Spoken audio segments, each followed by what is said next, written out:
Hello, everyone, and thank you so much for joining today's webinar. My name is Amanda, and I will be your host today. I'm joined by Sarah from our marketing team and Zach, who is our subject matter expert. Today, we're going to be talking about Canary Systems' new MLWebcam. I'm going to go through and talk about the features and the details of the MLWebcam, and then at the end, we'll open it up for questions. Throughout the webinar, if you do have questions, there's a button on your screen where you can actually send us a message with those questions, and we'll keep track of them and answer them at the end. Now here at our office, we have installed in MLWebcam so that we can show it to you today. The MLWebcam is a turnkey station that integrates the full features of a network camera for state-of-the-art video monitoring. It is designed with geotechnical and structural monitoring applications in mind, but can be used for any project where live video monitoring is needed. Now, the MLWebcam is designed for reliable operation in extreme weather conditions. The camera housing itself includes Arctic temperature control, allowing startup in temperatures as low as 40 degrees Celsius. Now, this is the Access Q6155E network camera, and it offers high-resolution video, high-resolution 1080p video with a 360 combined optical and digital zoom. It is able to pan a full 360 degrees and has a tilt radius up of 20 degrees and down of 90 degrees. The camera has auto iris laser focus, automatic infrared cut filter.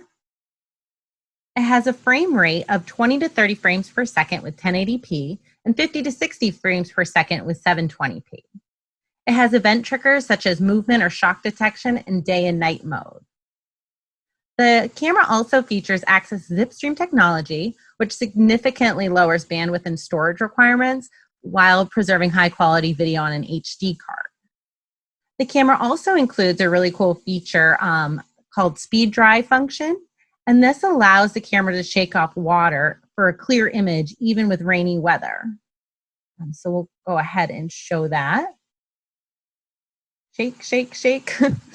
So in addition to the Access network camera, the MLWebcam station is equipped with either a Raven RV50 for cellular communication or an SGX 5150 for wireless communication, which this one has. So there's the inside of the enclosure, and here's the SGX 5150 for that communication, the wireless communication. Now, the SGX 5150 is connected to a Campbell Scientific CR300 data logger, which is used for monitoring battery voltage and internal temperature. The SGX is also connected to the PoE injector, which connects to the camera itself. The CR300 communicates with a solid-state relay, which turns on and off the PoE injector, which again controls the camera. The system is powered by a 12-volt lead-acid battery, which can be recharged through AC battery charges or a supplied solar panel, which is right there. Power is distributed through the system using this charging regulator right there, and that's connected to all the other features.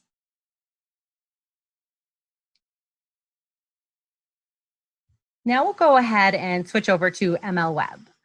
Within MLWeb, we've created a view with feed from our installed MLWebcam. All right, now we're looking at MLWeb. And as I said, we've configured a view within MLWeb of the live MLWebcam feed. So within MLWeb, there's various user groups, so you can control who has access to view the camera feed as well as to control it. So users with access to control the camera can move the camera to look at various locations by clicking and dragging. You can zoom on a certain area by hovering over that and using your mouse scroll to zoom in on that specific area. You can also use this bar at the bottom to control the zoom, as well as other things such as focus. Right now it's set to autofocus, but you can do manual. Also brightness.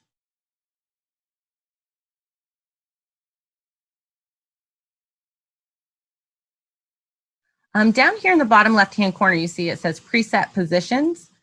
So you can configure various preset positions that you want to look at or easily navigate to. So right now we just have one that we've called home. And so it focuses on that specific area that we've already configured. Now, if I zoom in here onto this wire, you'll notice that the camera is going to automatically focus itself. So it has auto iris laser focus. So even though this wire is pretty far away, you can still see it very clearly. In addition to these controls here, you'll notice on the bottom, I have some additional ones. Now, MLWeb itself has control over various users, but the camera itself, you can add different user groups who have additional control. So right now I'm logged in as an admin user, so I have these additional buttons here.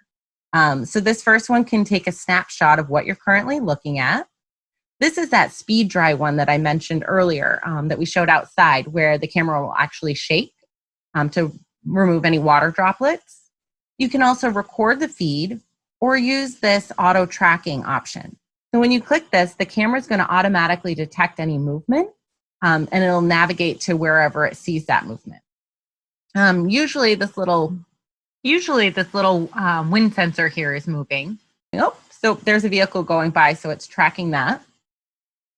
It detects like movement in the trees when the wind is blowing, this flag here. So those are some quick features. And then also when you're logged in as an admin, you have additional settings. So you can control various things related to the image, day and night mode, exposure, saturation, brightness. You can also adjust settings related to the stream. You can control the compression, that zip stream technology I was speaking about earlier. You can add an overlay. So we have this Canary logo up here in the top corner that was added here. And then with PTZ, this is the pan tilt zoom. This is where you can configure those preset locations I spoke of earlier, as well as a number of other options. It has a privacy mask. So say on your site there's a specific location that you don't want the camera feed to pick up. So you can add this privacy mask, and no matter where the camera moves, that area is always going to be blocked.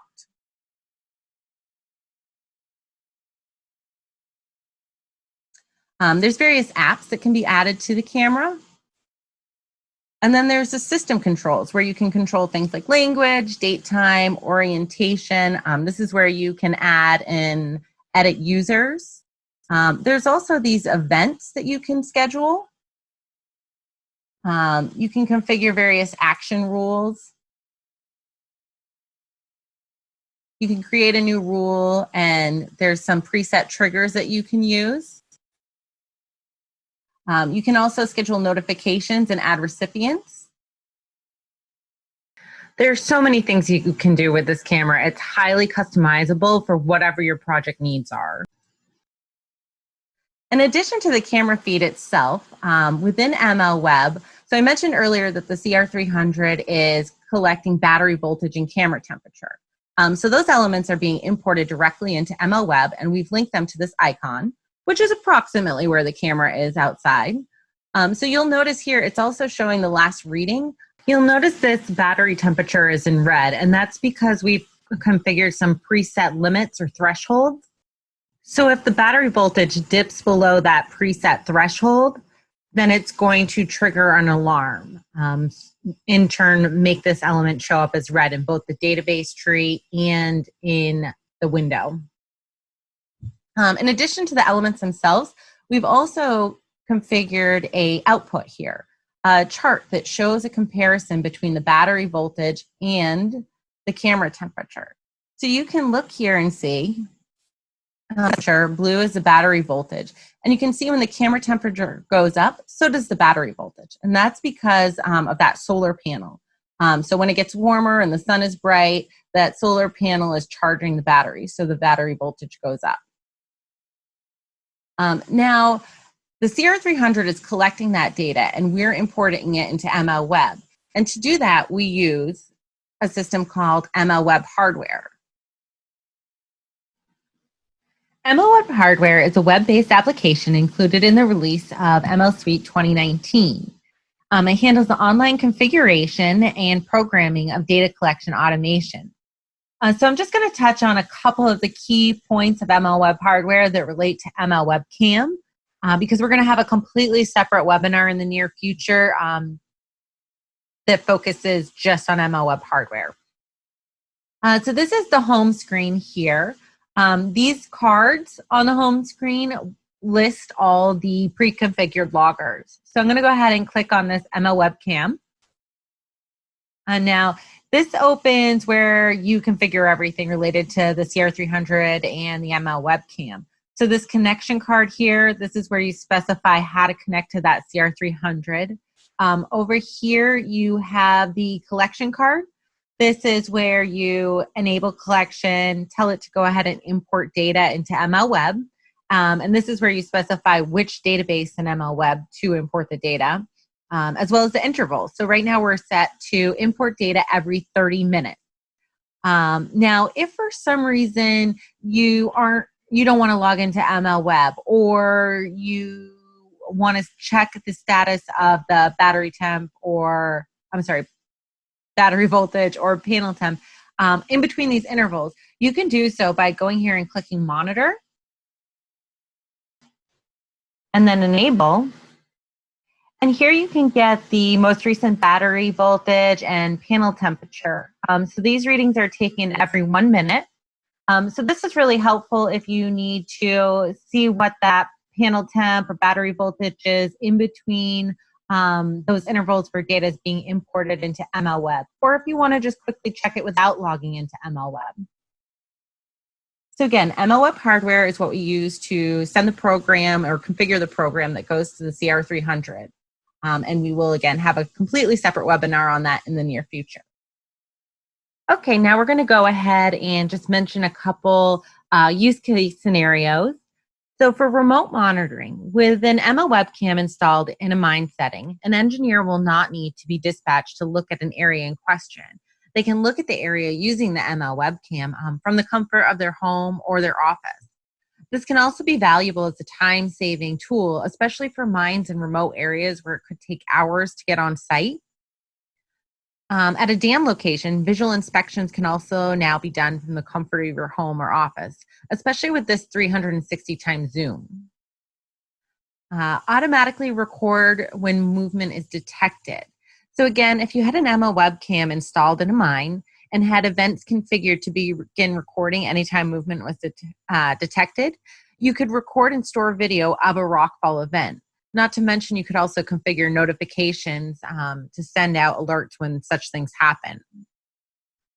So for security, for any projects in an area where theft may be an issue and there is tons of valuable equipment on site, the camera can provide perimeter security and intrusion alerts. Now, before we jump to the QA session, we've actually had someone go outside to walk around to give a better demonstration of the movement detection feature of the camera.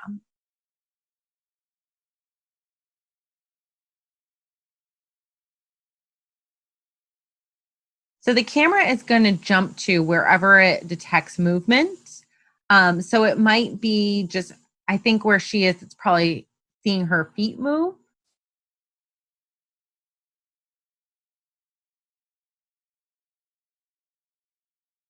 All right, now we'll go ahead and turn things over to Sarah for some questions and answers. I think we've already had a couple that have come through, but please continue sending them in and we'll answer all that we can. All right, thanks, Amanda. I'm going to go ahead and transfer over to my screen real quick. Let's see. All right, so we've got the live feed pulled up of the camera, and just wanted to thank everyone for your patience during this webinar. I understand some of you might have had some lag in the beginning with the camera recordings. Just as a reminder, it is pretty high resolution, so if you did experience lag, we are recording this webinar so you can access it at a later point and you can see the full video effect at that point. So for the first question that we received, it looks like, so someone asked about the picture quality for night vision. So this camera does record at night as well with infrared recording, as mentioned. We do have a screenshot pulled up. So this is a view of what it would look like at night. Oh, shoot. Sorry about that. Let me switch over to, there we go. All right, so this is the screenshot of what it would look like at night. So this is one that we got around 9 o'clock at night, so it was just after sunset. So you can see the outline, it's pulling in all of the light available to kind of get a high contrast screenshot there. So, all right, so the next question, I'm just going to close out of this and go back to the live view. So the next question that came in is about the motion detection. So can the camera record video based on motion detection? So yes, this can be done by setting up trigger events. So this can be accessed through the settings panel. This is available if you're an administrator. And you can access the system tab down here and create an event through which you can set up events that will trigger, including motion detection. So let's see, we had another one come through for recording. How are the recordings accessed? So these can be accessed through the storage option. Again, if you're an administrator or the operator level, there is viewer access only, but a viewer would not have access to the storage. So that is available through these controls down here when you've got the settings minimized. There's this storage button here, and you can see how much storage is available on an SD card setup, and then you can access past recordings here. So you can see we have one recording available from yesterday. It's just a very quick clip, and you can view the recording there. Let's see. So next is how long with the battery power would the station last without any, or how long will the battery power last on the station without any solar input? So for that one, I'm actually going to defer to Zach. He's our resident expert on the MLWebcam. So I'm going to pass along to him. He knows more about the hardware and that sort of thing, so he'll be able to answer that question for us. So Zach, if you don't mind taking over for a minute. Hey, Sarah, can you hear me? Yeah, we can hear you. So what was the question again, Sarah? How long the battery can last without any solar? Yeah, it's how long would the battery power the station without any solar input? So the system in total consumes around 1 amp of current when everything's running. Now, some of the perks of the hardware is you can set the camera to turn on or off during certain times of the day or just certain days of the week, depending on site needs. But considering you ran it for 24 hours a day, it would last around 4 to 5 days in a perfect environment. But at the same time, I mean, in an outside environment, it will have a solar panel which can be providing almost 3 to 4 amps of current on a sunny day, which is more than the system outputs. So does that help answer that one at all? All right, yeah, thank you. So we've got a couple more for you, Zach. So we have one, can other sensors be hooked up to the MLWebcam? Yeah, so depending on the sensor, they can be.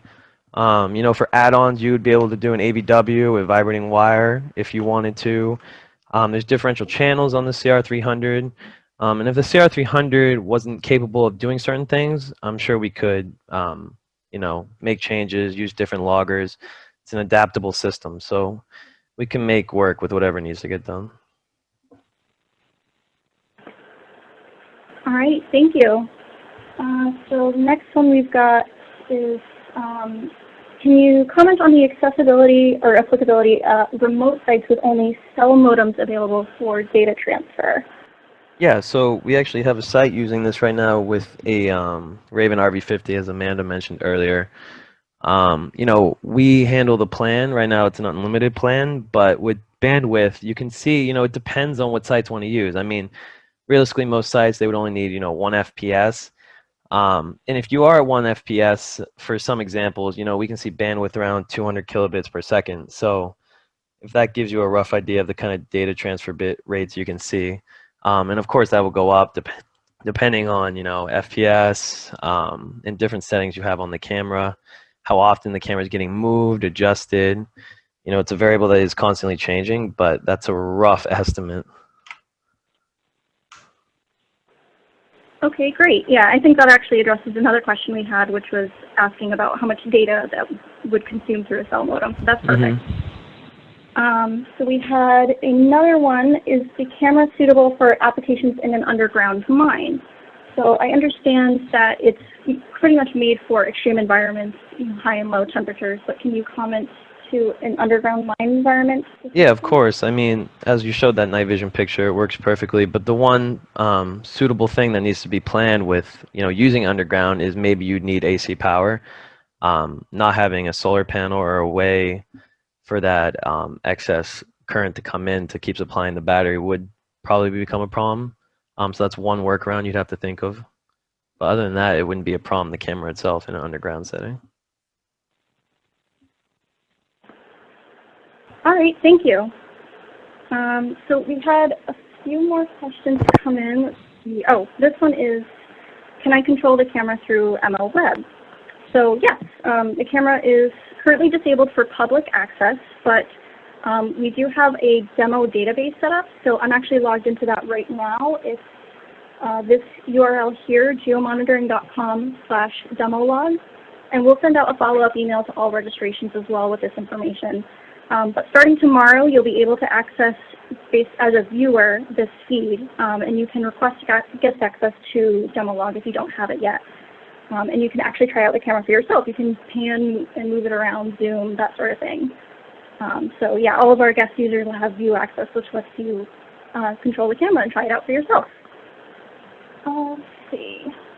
So as far as a few other questions, yes, we are going to share this presentation after the fact. We are recording this, and we'll be able to share it with users as well. So if you're registered for it, you should get a follow-up email with the recording, and we'll also send out an email as well, separate, in about a couple days or so, just to make sure everyone receives that. Let's see.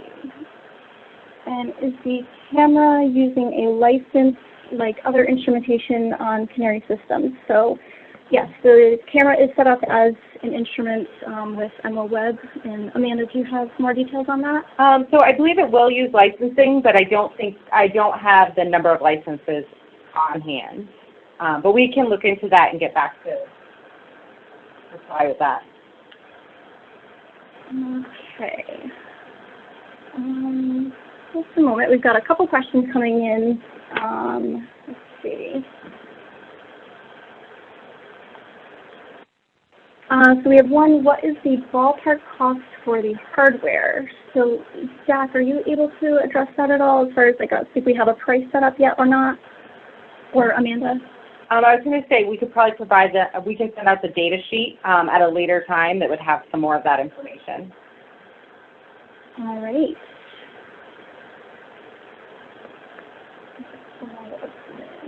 Let's see. So can the camera be installed at a separate location from the solar panel and the data logger enclosure? So I believe the answer to that is yes. And then what is the maximum allowable cable length between the camera and data logger? And Zach, did you catch that question?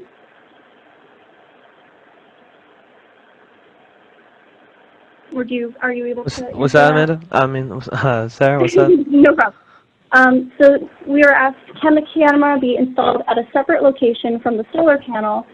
I assume if they have solar access somewhere other than where they want the camera to record. And then what is the maximum allowable cable length between the camera and data logger? Yeah, so I mean, as long as you can run an Ethernet cable or RJ45 cable from the box to the camera, you won't have a problem. But you do have to remember this is PoE. So I believe PoE obviously has limitations. I believe it's 100 meters for standard PoE Ethernet cable distance, or like 330 feet for, because it has data and power transmission. That might be adjustable based on different RJ45 cables, but I'm not sure right off the top of my head. All right. Thank you very much, Zach, for your input on this. We do have a few more questions that came in, but at this point in time, we're just not sure how we can best answer those. So we're going to actually save those. We'll answer them separately. So if you did submit a question and we haven't answered it yet, we will absolutely get back to you. No worries. But we just want to make sure we do our research before we, do a live answer on that. But feel free to continue submitting questions to us at info@canarysystems.com. If we didn't answer your question yet, or if you think of one later, we'll be happy to get back to you. And we recorded this, so you'll be able to access it at a later point if you want to share it or watch it again later. So I just want to thank everyone for your time. We appreciate you joining us with this exciting product announcement, and we'll be happy to check in with you later. Thanks very much.